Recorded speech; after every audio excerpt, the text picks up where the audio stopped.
নমস্কার, আমি একটা কবিগুরু রবীন্দ্রনাথ ঠাকুরের একটা কবিতা বলতে চলেছি। রবিবার, রবীন্দ্রনাথ ঠাকুর। সোম, মঙ্গল, বুধ এরা সব আসে তাড়াতাড়ি, এদের ঘরে আছে বুঝি মস্ত হাওয়া গাড়ি।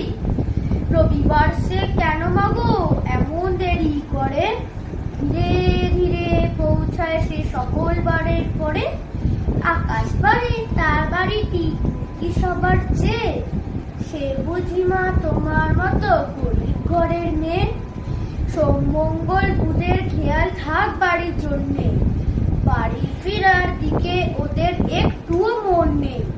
রবিবারকে কে যে এমন ভীষণ তাড়া করে, ঘন্টাগুলো বাজায় যেন ৮ ঘন্টার পরে। আকাশ বাড়ে বাড়িটি তার কাজ আছে সবচেয়ে, সে